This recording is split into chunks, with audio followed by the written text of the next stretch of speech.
Pessoal, vamos começar agora aqui a nossa resolução de questões, tá? Sempre partindo da ideia de que você já teve algum contato com a matéria, pelo menos alguma coisa você já viu de atos administrativos, porque eu não vou explicar do zero absoluto aqui na resolução de questões. Professor, mas eu não entendi isso, eu não entendi aquilo. Se isso começar a acontecer com alguma frequência, talvez está faltando algum assunto de base para você e você tenha queimado alguma etapa, que é o estudo da parte teórica. Fora isso, vai dar para você acompanhar tranquilamente aqui a nossa resolução de questões. E já vamos com a primeira questão que fala que o silêncio administrativo, quando referente a atos discricionários, não se submete a controle jurisdicional. Deixa eu só começar contando aqui para vocês. O que é o tal do silêncio administrativo? Silêncio nada mais é do que uma omissão da administração pública, numa hipótese em que a administração pública deveria se manifestar. Exemplo, você apresenta um requerimento e a administração pública não responde ao seu requerimento no prazo, né? Então isso seria um silêncio administrativo. A doutrina majoritária entende que o silêncio não é ato administrativo, mas o silêncio pode produzir efeitos jurídicos, tá? Essa produção de efeitos jurídicos, ela depende essencialmente de uma lei. E a lei, ela vai definir se o silêncio vai configurar uma anuência da administração pública. Por exemplo, a lei vai lá e fala, se a administração não te responder em 10 dias, considere que foi deferido o seu pedido. Mas o silêncio também pode configurar uma negativa. Se a administração não te responder em X dias, considere indeferido o seu pedido. Mas muitas vezes acaba acontecendo de a lei ser omissa. Deixa eu só melhorar aqui um negócio, para não ficar faltando palavra aqui para vocês. Quero dizer que o silêncio pode produzir efeitos. E esses efeitos, eles muitas vezes dependem de lei. Caso não haja lei, caso a lei não defina exatamente o que vai acontecer aqui, o próximo passo, a próxima solução é você buscar uma solução judicial. Nessa solução judicial também duas coisas podem acontecer. Se o ato administrativo é vinculado, o Poder Judiciário pode conceder o pedido. Olha, é o que está na lei, o Judiciário vai lá e aplica a lei e concede o pedido para o interessado. Se o ato for discricionário, você também pode buscar a solução judicial. Mas o que o Poder Judiciário pode fazer?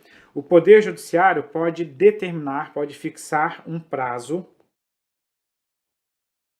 para a resposta. Ele vai chegar para a administração pública e vai falar o seguinte, olha, você tem que responder esse interessado em X dias. Por que o Judiciário pode fazer isso? Porque com base no direito de petição, nós temos direito a uma resposta fundamentada. Então, mesmo que o ato seja discricionário, ele está sujeito ao controle judicial. Controle judicial no sentido de que o Judiciário vai extinguir, vai acabar, vai encerrar a omissão da administração pública. O Judiciário não vai te deferir o pedido, porque ele não pode, porque o ato é discricionário. Mas ele chega para a administração e fala, administração, responde esse cidadão aqui no máximo em X dias, porque ele tem o direito de petição, ele tem direito a uma resposta fundamentada. Você até pode dizer que não, mas tem que responder ao pedido desse cidadão. Essa aqui é a lógica, então por isso que a questão de número 1 está errada. Questão 2. Comando ou posicionamento emitido oralmente por agente público no exercício de função administrativa e manifestando sua vontade não pode ser considerado ato administrativo, tá? Assim, de forma bem breve, bem resumida, o que é o tal do ato administrativo?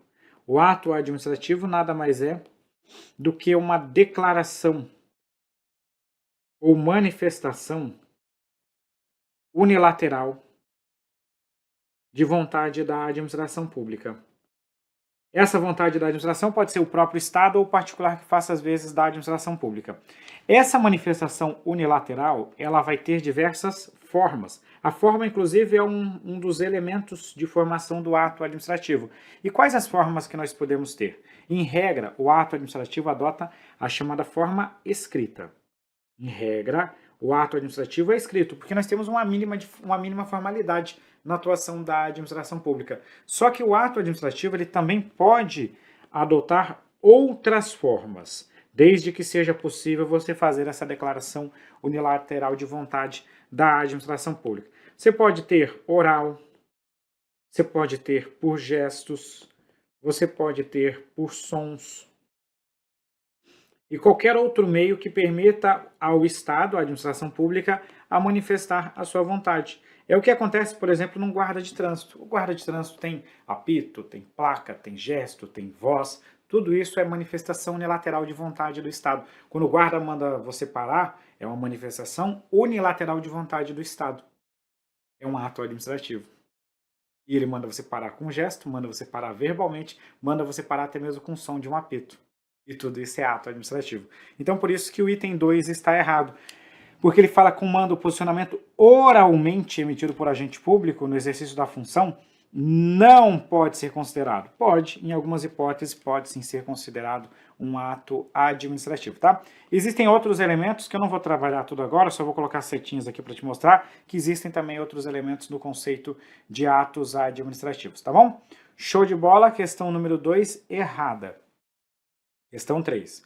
Documento de entidade de direito privado, cujo objetivo seja tornar pública decisão tomada pela entidade no exercício de delegação concedida por órgão da administração pública direta, não caracteriza ato administrativo. Olha só. Voltando agora ao conceito de ato administrativo.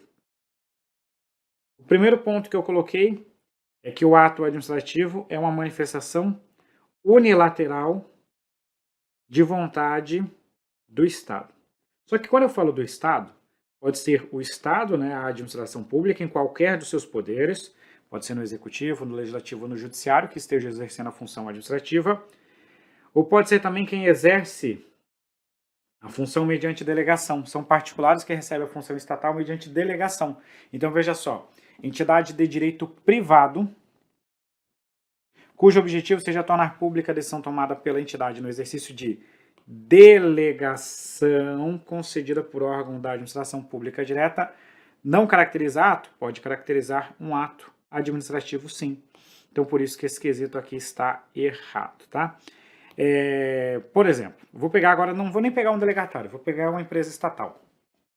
O Banco do Brasil, quando ele nega um financiamento, ele não está praticando um ato administrativo. Isso é um ato comercial, um ato de direito privado do Banco do Brasil. Só que se o Banco do Brasil vai realizar uma licitação e ele desqualifica uma empresa, isso é um ato administrativo.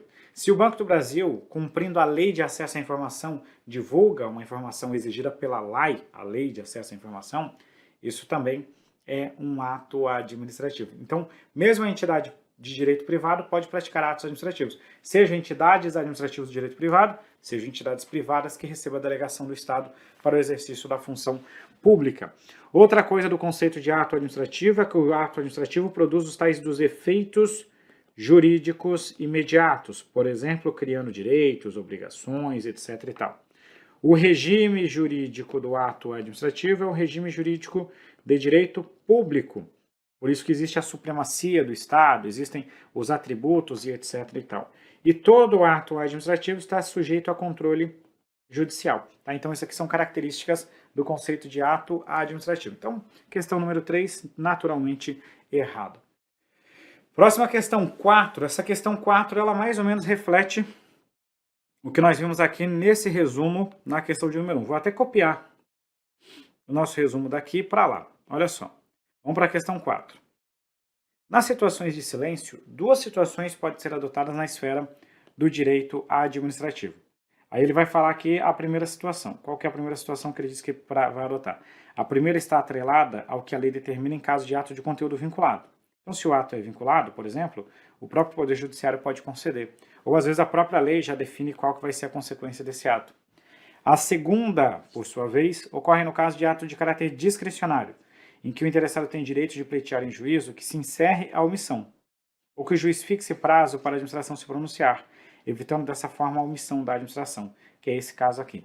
O STJ, por exemplo, ele tem uma decisão que diz que ofende a eficiência e a moralidade o excesso de prazo ou a simples não resposta da administração pública, por violar, entre outros, o direito de petição do cidadão. Então essa questão ela está exatamente correta. Ela tem uma redaçãozinha meio truncada, algumas coisas dá até para a gente questionar, né? Mas em si, na essência, essa questão está correta, que são justamente as consequências que nós podemos ter do silêncio administrativo. Show? Próxima questão, questão de número 5. A expressão ato administrativo por incluir não só os atos praticados no exercício da função administrativa, mas também os atos de direito privado praticados pelo poder público, tem sentido mais amplo que a expressão ato da administração. Questão que fez uma inversão, tá? Deixa eu só mostrar para vocês. Imagina que isso aqui, esse conceito em roxo, é o nosso conceito de ato da administração.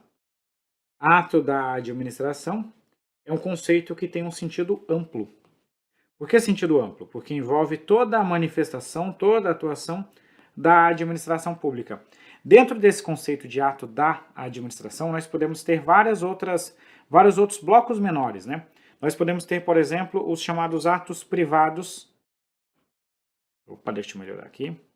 Por exemplo, os famosos atos privados praticados pela administração pública. Nós podemos ter aqui também os chamados atos bilaterais, por exemplo, um contrato, alguma coisa do tipo, poderia entrar aqui dentro desse conceito aqui de ato bilateral. A gente poderia ter aqui aquelas manifestações concretas que nós chamamos de fato administrativo, né? O fato administrativo também poderia... Eita, que eu tô apanhando bonito para esse negócio aqui.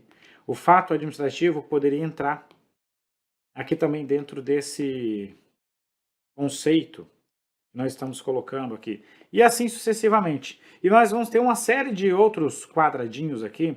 Os atos políticos ou de governo também poderiam entrar aqui dentro dessas atuações da administração pública.